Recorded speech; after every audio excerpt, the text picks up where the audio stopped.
I'm Robbie Williams. Monkey.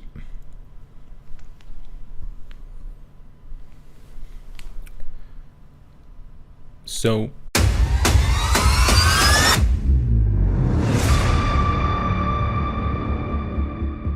biopics in general, but since a while now, specifically music biopics, have been popular ever since the silent film era ended in 1929.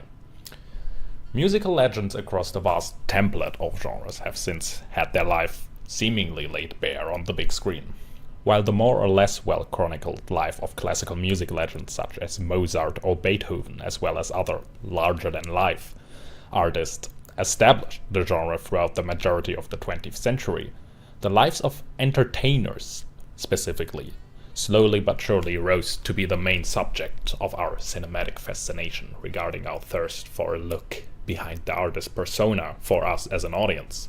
While they were slowly but surely gaining in popularity on the big screen over the years, popular music stars of their time, like Cliff Richard, Adam Faith, and Elvis Presley, were more likely to be starring in films during the 1950s and early 1960s as actors rather than being subject of, for example, biopics themselves. With growing cultural obsession with popular music and stardom itself, however, its protagonists also became of increasing interest for filmmakers, with rock as a genre at the very top. By providing audiences with a fair share of stardom authenticity mixed with the holy trifecta of sex, drugs, and rock and roll, up until the early 2010s, rock musician biopics made up roughly 2/3 of all music biopics produced. By now, studios and pop stars themselves seemingly bombard us each year with at least one musician biopic that brings us their story to the big screen, wanting to bring us as an audience closer to our respectively adored superstars, their deeply inner workings, and that all in a way like we've never seen it before. They generally either try to invoke a sense of authenticity through post-human but oh so accurate retellings of our superstars' tragic life stories, or it's living legends retelling their life stories so far through also oh so accurately casted, obviously subjective, but also like authentic, fantastically human stories. And then there's Better Man, where we get a CGI monkey snorting astonishing amounts of cocaine and bashing its head in, jerking off, and doing heroin, everything you can imagine. Honestly, if you try to make a drinking game while watching the movie, do not drink every single time the monkey does cocaine, it will kill you. I'm Robbie Williams. I'm one of the biggest pop stars in the world. This is my story, but I'm not going to tell it in an ordinary way, because I don't see myself how others see me. For the next 2 hours, your ass is mine! To be honest, I've always been a little less evolved. I don't wanna rock, so let's take it from the top. I sit and wait. If we take a closer look at music biopics, especially popular music biopics, it becomes fairly easy to identify that we need to talk about both perceived authenticity and personas. After all, besides existing as a form of entertainment, one of the central goals of biographies in any form of media is to give an account of the biopic's protagonist dynamic between public and private life. The major draw for us as an audience, and probable fans of the respective artist to watch a biopic, is to gain something that we feel like would be intimate knowledge about that artist's inner life. What makes them the stars they are? What goes on behind the stage? Our inner voyeur wants to know all the dirty little intimate details about that celebrity. We kinda want our parasocial relationship with that musician who wrote all those songs we love and cry to be deepened. So our popular music biopic has to balance two major aspects. Firstly, it needs to fulfill our expectations of the public figure we saw on stage and got to love and adore. And secondly, at the same time, it needs to fulfill its promise of representing the real person behind the mask, the one we didn't know about, but we always wanted to know about because we're all kind of parasocial about the artists we love. In addition to having to balance a perceived authenticity of public stardom persona and private life artist, we usually got an actor performing as the subject of the biopic, resulting in what was commonly coined in the 1970s by Jean-Louis Comey. I don't know if I pronounced that right. Who cares? It was pronounced as the problem of a body too much in depictions of historical figures on screen. So if we put that issue into a popular musician's biopic, and poof, suddenly you have another complicated relationship between figure and persona, where our actor has to act out a character that in itself already plays a role in the public eye and can house multiple selves. That in itself is already something that kinda stretches the suspension of disbelief that we as moviegoers are willing to do. So the common ground within music biopics and biopics in general seems to be to cast somebody in the role that looks and acts as close as humanly possible to the real thing we got to experience through their personas and their public appearances. The common ground found within persona studies is basically that expectations about overall accuracy in biopic depictions seem to be directly related to physical resemblance, so resemblance between actor portraying the character and real-life stardom persona. This basically means performances of a persona can be measured, explicitly in terms of how close or accurate an actor performs gestures, mannerisms, and vocal articulations, where critical and audience reception of that replication effort is heavily judged from comparison with evidence we got from real-life performances of the original persona. For example, Rami Malek's ability to replicate Freddie Mercury's stage persona down to the smallest mannerisms, as well as the movie's Bohemian Rhapsody, one-to-one translation of the Live Aid performance into the movie itself, goes some way to explain the success of the movie itself. So, how does a literal monkey fit into this biopic world where mimicry is seemingly the pinnacle of performance regarding audience and critic perception? After all, how are we supposed to suspend our disbelief when a chimp is thrown into a seemingly real world and nobody cares about it? How are we to see the man behind the public mask if we are presented with another layer of masking, instead of something we would usually believe to be an unfiltered depiction of a pop star? If we truly want to understand how Robbie Williams' monkey persona positions itself in the biopic genre, we firstly have to take a look at two approaches from other popular musician biopics. First, let's take a quick closer look at the Live Aid performance in Bohemian Rhapsody as the blueprint for biopic persona authenticity. We talked a little bit about it before, but in that scene, every minute detail in Rami Malek's appearance, mannerisms, and stage presence is meticulously crafted to mimic the original Live Aid performance. In an interview, Malek himself said that he watched the Live Aid performance on YouTube probably somewhere around 1,500 times. He went on to say, "That's something we try to get move for move, even just gesture for gesture, perfectly," he said. Even for the location where the scene was filmed, Wembley Stadium, which has changed since 1985, the team behind Bohemian Rhapsody built an identical replica of the original stage at Bovington Airfield outside of London, where the set included replicas of the original music equipment, banners and signs used in 1985, which inadvertently brought them in quite a lot of praise from both Queen fans in general and critics. But the positive reception makes sense. It ticks off all the requirements outlined by scholars like Andrews on what it needs to successfully merge an artist's persona with their on-screen depiction. Furthermore, it also makes sense in the context of Freddie Mercury as we get to see him throughout the movie. The real person, Farrokh Bulsara, and the persona Freddie Mercury implicitly barely coexist with each other, because Mercury himself legally changed his name to that of his onstage persona and tried to erase all trace of his pre-persona identity. Why haven't you done any interviews in the past few years? Because I hate them. Why? I just hate them.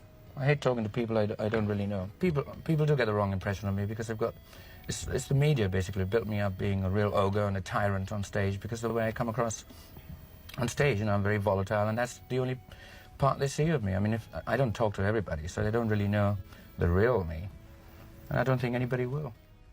In contrast, Taron Egerton, in his portrayal of Elton John, takes a different approach to deconstructing persona in the biopic Rocketman.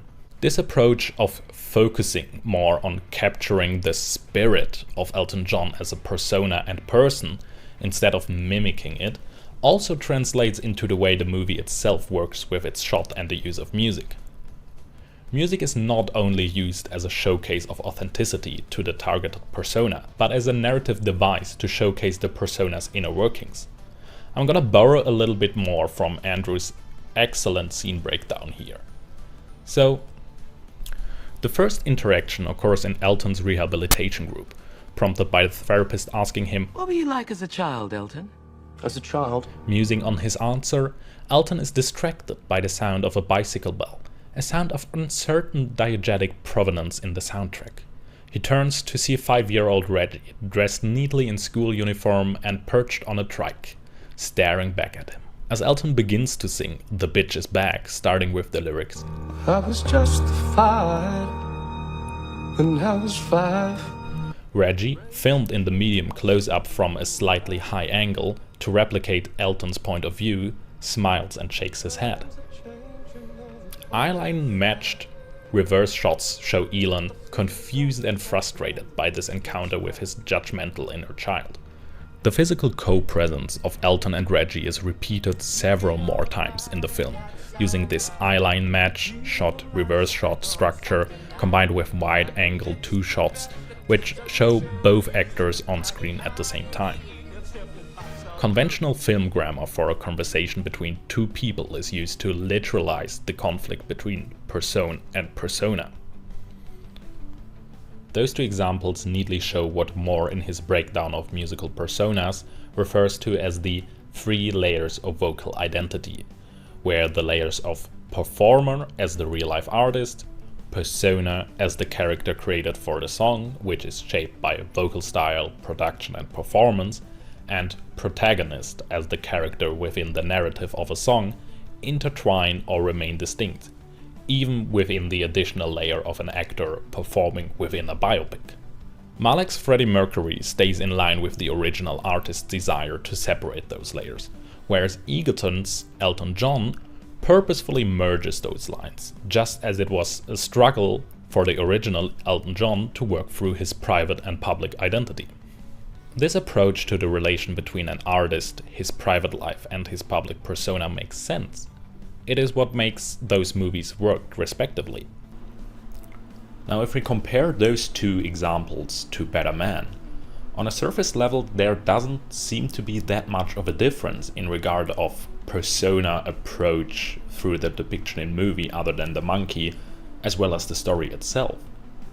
Firstly, we follow the fairly standard formula of music biopic personas, where it's about the private person, their humble upbringings, the struggles they went through to gain to fame, and then their fall from grace and struggle with stardom. In a similar sense, the approach to music is also generally nothing we haven't seen before. On the one hand, we got the Rami Malek-esque performance we saw in Bohemian Rhapsody before, where as many shots as possible are mirrored and mimicked of those real-life performances within the biopic universe. At the same time, his struggles with his past musical personas are depicted pretty much similarly to the Elton John performance of Taron Egerton. We got the same formula of facing your past selves through a physical co-presence of the present persona and his past selves. We got the eyeline matches, we got the shot reverse shot structure, and we have the combination with wider angle 2 shots, which show both or multiple versions of the persona on the screen at the same time. It very much follows this conventional film grammar for a conversation between two people, just as it is utilized in other musician biopics before. So nothing about this persona interactions and real-life mimicry is really that revolutionary as it has been promised to us. The only real difference we got is that there's no real person standing there, but it's the monkey. So let's try to make some sense of how and if Robbie Williams' monkey persona in Better Man works. So, the monkey, what gives? I asked you if you were an animal, how would you see yourself? In your own words, you would refer to being dragged up on stage to perform like a monkey. I immediately thought, portraying you not as we see you, but as how you see yourself. It immediately clicked in a way that I was like, with your voice and that monkey, I am gonna see you and relate to you in a way that is going to be more engaging than yet another musical. Please welcome Robbie Williams. Robbie Williams, ladies and gentlemen. From a metaphorical standpoint, the monkey makes a lot of sense. Williams certainly isn't the first popular music artist who feels like a monkey when performing for the attention of the public, and he won't be the last. But to completely cast out the possibility of an actor being able to portray him and his stage persona entirely, that seems like a question of ego, if I ever seen it. Which is unsurprising to anyone who ever saw anything of or by Williams, very much in character for his public persona, but also how he himself describes himself regularly as a private person. For Williams, his general public persona is something he himself would describe as completely unfiltered. Sexual escapades, drug abuse, crash out with other artists and people from his personal life were always very much public. So just like it made sense for an accurate depiction of Mercury to keep his persona as close to heart as possible, and for John to play with the struggles of the different persona layers also through a more free-form interpretation through the actor portraying him, it makes sense for Robbie Williams to completely cast out any perception of difference between the public persona and the private person entirely, and not let anybody even try to accurately represent him in a biopic. Williams sees himself as a monkey and a person with a huge ego, so it makes sense to slap this persona on an actor mimicking his monkeyness and performing all dialogue and music within the biopic himself. As soon as we as an audience cast out any attempt regarding the suspension of disbelief of our protagonist being a monkey in a world where nobody else is one, and nobody cares that he is one, which surprisingly happens quite fast if you ask me, especially if you know anything about Williams himself, every struggle of the character within feels real and it kinda makes sense narratively. So when we get to the point in the movie where we get to the pinnacle of his career in the form of his concert at Knapworth, which functions narratively similar to Mercury's performance at Live Aid, we are so used to this fantastical element that him erupting in a gruesome fight scene with his other monkey personas not only doesn't feel like a failure regarding the expectation we used to have in regards of biopics, it works just as well, if not, in my opinion, even better, as Egerton's portrayal of Elton John in highlighting the inherent struggle of Private Robbie Williams with his personas and stardom in general. In Better Man, we're already caught up and engulfed in this entire absurdity of a fantastical monkey navigating a seemingly real world. We kinda moved on and accepted it after the first 10 minutes of the movie. By translating the concept of Williams' messy and inherently intertwined character and stage personas, his struggles with those topics, his personal issues and his ego in general into this monkey persona, Better Man also eliminates other issues of biopic and music in film. Movies in general, and musician biopics specifically even more, often face the whole issue surrounding diegetic and non-diegetic music, so whether the music exists within the story world or only for us as the audience. So basically, a lot of times it feels like the music doesn't really fit in, like our suspension of disbelief is kind of stretched for us as the audience, because we can't really say, okay, where does the sound of the music in the movie begins, where is it only for the audience, where does it merge, where does it not merge, when is it really live, when is it a replication. All of that doesn't matter for the monkey persona. Take the scene where Williams learns of the death of his beloved grandmother, the only person he probably was closest to and that tethered him in the real world, for example. But I believe in you.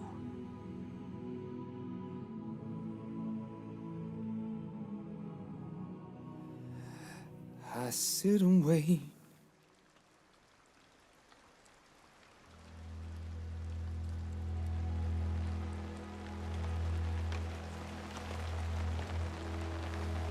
Does an angel contemplate my fate?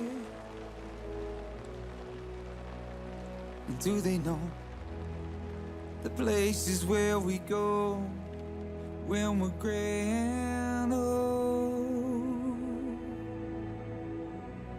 'Cause I have been told that salvation lets their wings unfold.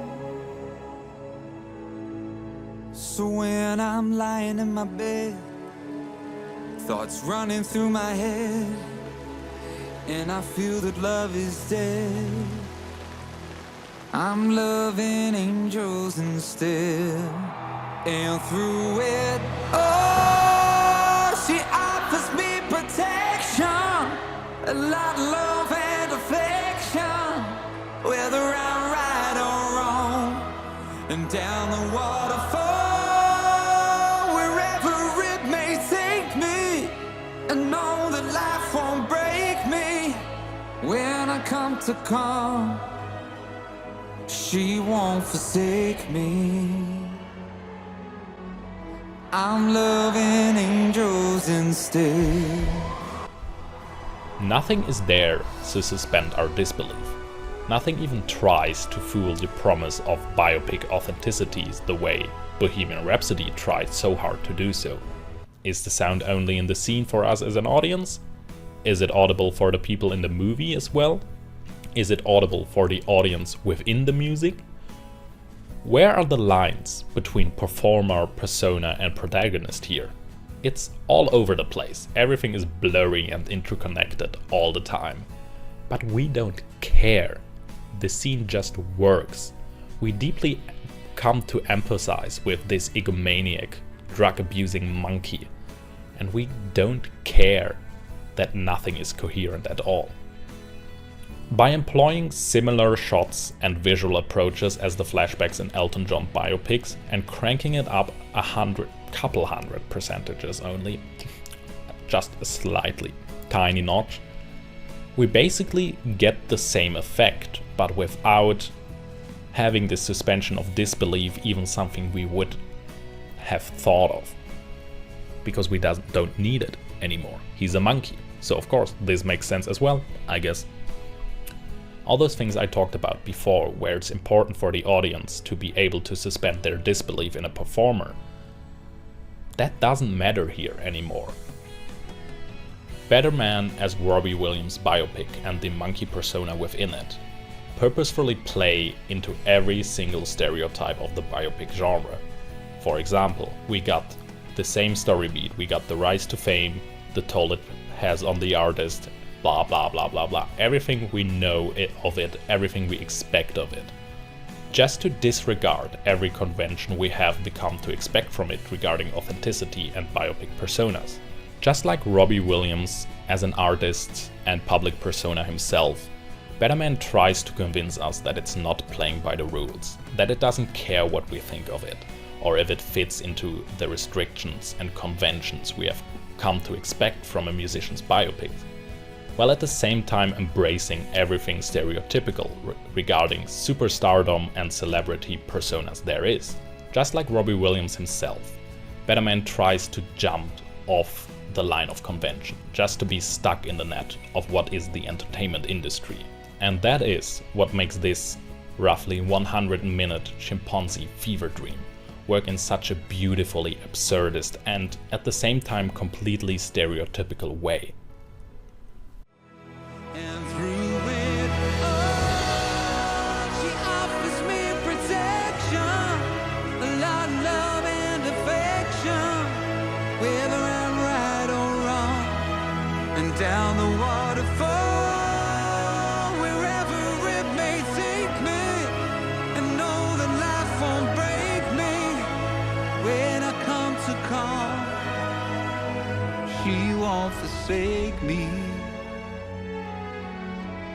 I'm loving angels instead.